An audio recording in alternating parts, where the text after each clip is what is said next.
안녕하세요. 건행못삼TV 공인회계사 천승호입니다. 자, 이번 시간에는 가족 간 동거래에 대해 증여세를 피할 수 있는 방법을 소개해 드리겠습니다.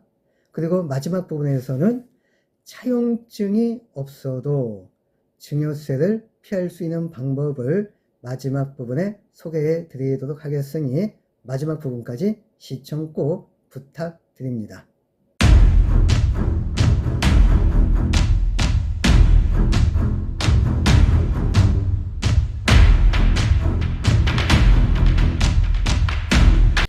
흔히 가족 간에는 동거래가 왔다 갔다 할 수 있게 되겠지요. 현찰로 주든 아니면 통장 이체시키든지 간에 가족 간에 동거래가 발생할 수 있는데, 만약에 이게 금액이 소액이고 사회통념상 인정될 수 있는 경비 지출, 즉 생활비라든가 교육비라든가 치료비 등으로 지출하기 위해서 동거래가 있다면 세법도 이를 증여로 보지 않아서 증여세 부과하지 않습니다. 근데 문제가 되는 것은 금액이 큰데 아무런 사전 대비 없이 동거래가 있다면 세금 폭탄을 맞을 수 있을 수 있으니까 미리 대비를 해 주시는 게 좋을 것 같습니다.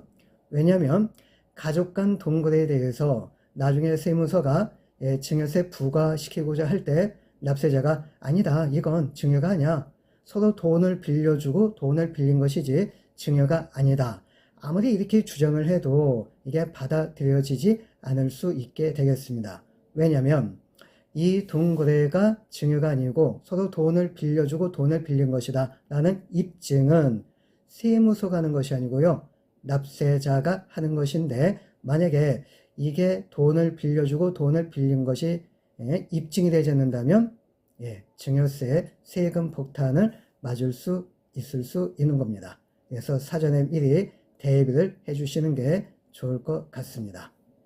가족 간에 돈을 빌려주고 돈을 빌려왔다면 그러면 이제 어떻게 해야 될까요?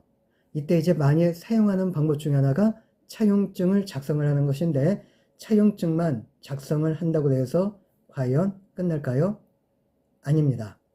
이건 이렇게 생각하면은 쉽게 정답을 찾을 수 있습니다. 만약에 내가 은행에서 돈을 빌린다고 한다면 어떻게 해야지만이 돈을 빌릴 수 있을까? 그걸 가족 간 동거래에도 적용을 시키시면은 해답이 보일 겁니다. 은행에서 돈을 빌린다면은 대출 약정서도 작성을 하고, 그 다음에 담보 잡힐 게 있다면은 담보 제공 물건 그것도 기재를 하고, 그 다음에 이자율 몇 %이고 이자는 언제 지급하는지, 그리고 원금 금액은 얼마이고 원금 상환 시기는 언제인지, 또 상환 방법은 어떤 건지, 하여튼 여러 가지 기재사항 거기에다가 이제 기재를 할 겁니다. 또 중요한 건 은행은 돈을 갚을 능력이 안 되는 사람한테는 절대 돈을 빌려주지 않는다는 점입니다. 또 신용이 없다고 하면은 담보를 요구하는데 담보 잡힐 물건도 없다라고 한다면 돈을 빌려주지 않을 겁니다. 이 부분을 가족 간 동거래에도 적용을 시켜주면 됩니다. 해서 세무서에서는 돈을 빌려주고 돈을 빌렸을 때 돈을 빌린 사람이 돈을 갚을 능력이 없다고 판단이 된다면 이거는 돈을 빌려주고 돈을 빌린 거래가 아니고 증여로 포와 증여세 세금 폭탄을 두들길 수 있게 되는 겁니다. 일단 돈을 빌린 사람이 갚을 능력이 있다고 가정을 하도록 하겠습니다.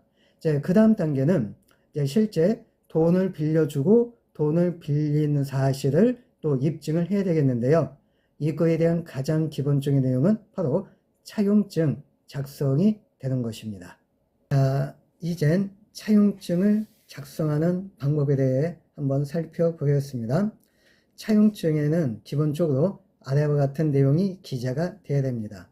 우선 첫 번째는 돈을 빌려주는 대여자, 즉 채권자가 되겠죠. 이름하고 주민등록번호. 그리고 두 번째는 돈을 빌린 사람, 채무자 예, 이름하고 주민등록번호, 그리고 세 번째는 예, 자금 용도, 그리고 자금 금액, 그리고 이제 네 번째는 이자율과 이자 지급 시기, 이자 지급 일자가 되겠죠. 그리고 이제 다섯 번째는 원금 상환하는 방법과 원금 상환 시기, 일자를 적어줘야 되겠고, 뭐 마지막으로 할 수 있을까요? 뭐 도장 찍어야 되겠죠, 날인. 그리고 이제 간인도 찍어야지 이게 기본적으로 차용증의 구색을 갖출 수 있게 되는 겁니다. 그리고 또한 차용증을 작성하는 시점이 이거 아주 매우 중요한 내용이 되겠는데요. 이게 한국인 정서상 가족 간에 돈을 빌려주고 돈을 빌렸을 때 뭐 차용증 쓰는 게 거의 없죠. 그러다가 이제 나중에 세무서에서 뭐 증여세 세무조사 나오겠다라고 한다면 그때 부랴부랴 성급하게 차용증을 작성을 하고 이렇게 하는데 거의 예, 받아들이지 않을 가능성이 매우 큽니다. 아니 뭐 세무서가 이건 차용증을 나중에 작성하는 거 어떻게 알겠어? 뭐 그렇게 이제 단순하게 생각할 수 있지만요. 아닙니다. 예, 꼼꼼하게 살펴봅니다. 대개 돈을 빌려주고 돈을 빌린 이후 한 약 2년 내지 4년 정도 지난 후에 증여세 세무조사가 나올 수도 있는데요. 그 종이 상태가 아주 좋죠. 그러니까 이제 예, 급하게 작성했다는 걸 알 수 있고요. 또 이제 실제 요건 이제 사례에 나온 경우가 되겠는데 세무공무원이 그 차용증을 받았는데 인주가 손에 묻은 겁니다. 아, 요거 봐라. 요건 한 2년 내지 4년 전에 돈을 빌려주고 돈을 빌렸을 때 도장 찍은 게 아니고 최근에 세무조사 나온다는 걸 알고 최근에 요거 차용증을 작성한 것이구나. 그렇게 해서 여러 가지의 상황을 종합적으로 판단을 하여 사후적으로 차용증 작성했구나 판단이 되고요. 그렇게 사후적으로 작성된 게 판단이 되어진다면 인정을 하지 않습니다. 즉 돈을 빌려주고 돈을 빌린 걸로 보지 않고 증여로 봐서 증여세를 부과하게 되는 겁니다. 자, 그래서 이 차용증을 작성을 할 땐 그 돈을 빌려주는 시점, 돈을 빌린 시점에서 차용증을 작성을 해야 되고요. 또 이걸 좀 더 강력하게 입증받기 위해서는 뭐 공증을 받는다든지 내용 증명을 또 보낸다든지 아니면 그 시점에 맞춰 가지고 인감 증명서를 띈다든지 그렇게 해 가지고 차용증에 대한 증거 능력을 더 보강을 할 수 있게 되겠습니다. 자, 그러면 차용증만 작성이 됐다고 해서 과연 또 다 끝날까요? 아닙니다. 자, 지금은 차용증이 있는데도 불구하고 예, 인정받지 못해 가지고 증여세 부과된 내용을 또 소개를 해 드리겠습니다. 자, 차용증을 작성했는데도 불구하고 증여로 보아 증여세를 과세한 사례를 한번 살펴보겠습니다. 자, 첫 번째 내용은 돈 갚을 능력이 없는 자한테 돈을 빌려줬을 때 이거 증여로 보게 되겠고요. 그리고 두 번째는 차용증을 나중에 사후적으로 작성하였을 때 그리고 세 번째는 차용증 기재 내용을 보니까 뭐 이자율이라든가 이자 지급 시기, 원금 상환 방법, 원금 상환 시기 등이 기재되지 않았을 때 이것도 인정받지 못합니다. 자, 그리고 이제 네 번째가 실제 조세 소송에서 가장 많이 발생할 수 있는 사례가 되겠는데요. 자, 차용증에 위와 같은 사항들이 다 기재가 되어 있습니다. 하지만 실제 계좌 이체 내역을 살펴보니까 이자 지급된 사실도 없고 그 다음 원금을 갚은 흔적도 발견을 못한 경우입니다. 자, 그리고 또한 뭐 아무리 이건 계좌 이체로 돈 빌려준 걸 받은 것이 아니라 현찰로 받은 것이다. 그래서 내가 현금 수령증을 끊어줬다. 이거 하나도 인정을 받지 못한 사례에 해당이 되겠습니다. 자, 그래서 이런 경우가 가장 대표격인 차용증이 있는데도 불구하고 예, 인정받지 못해가지고 증여세 세금 폭탄을 맞은 사례에 해당이 되겠습니다. 앞으로 이 부분을 예, 주의 깊게 살펴보셔가지고요. 차후에 이런 일이 발생이 되지 않도록 여러분들도 조심을 해주시길 바라겠습니다. 이제 마지막으로요. 차용증은 없지만 실제 돈을 빌려왔고 돈을 갚은 사실로 확인이 되어서 증여세가 부과되지 않은 사례, 대표 사례 두 가지를 소개해 드리겠습니다. 자, 우선 첫 번째 사례는 부모님으로부터 돈을 빌렸습니다. 그리고 이 빌린 돈을 갖고 부동산을 취득을 하였고요.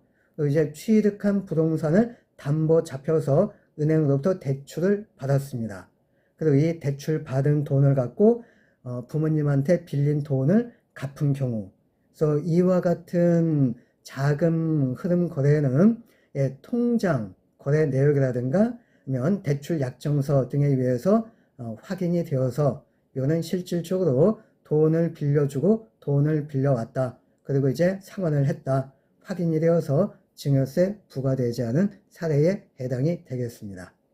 자, 또 두 번째 사례는 A씨가 B씨로부터 한 수억 원의 돈을 빌렸습니다. 당연히 전철로 받지 않고 통장 이체가 되었겠죠. 그리고 이제 나중에 이 빌린 돈을 실제 상환을 한 것도 통장 이체 내역에 의해서 확인이 되었던 겁니다. 그럼 이와 같은 경우에도 차용증이 없어도 실질적으로 돈을 빌려주고 돈을 빌렸다. 그리고 이제 빌린 돈을 갚았다. 이게 확인이 되어서 증여세에 부과되지 않은 사례에 해당이 됩니다. 사실 두 번째 사례는요. 처음엔 세무서에서는 이걸 증여로 봐서 증여세 부과시켰는데 나중에 납세자가 조세 소송을 통해 가지고 증여세 부과 취소 처분을 받은 사례에 해당이 되는 겁니다. 자, 지금까지 살펴본 내용에서 어떤 걸 확인을 할 수가 있나요? 즉, 차용증이 있느냐 없느냐 이 여부에 의해서 증여 여부를 판단하는 것이 아니고요.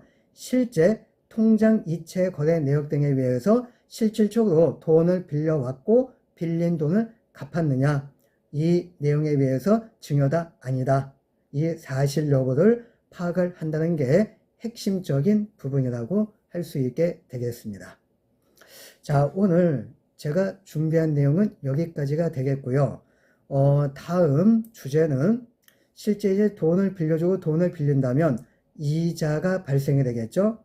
그래서 요 이자 부분을 다뤄보도록 하겠고요. 또한 가족 간에 약 8억 6천만 원 돈을 빌린다 할지라도 증여세가 발생되지 않는 그 방법에 대해서 다음 콘텐츠에서 소개를 해 드리도록 하겠습니다. 마지막 부분까지 시청해 주셔서 감사의 말씀을 드립니다. 감사합니다.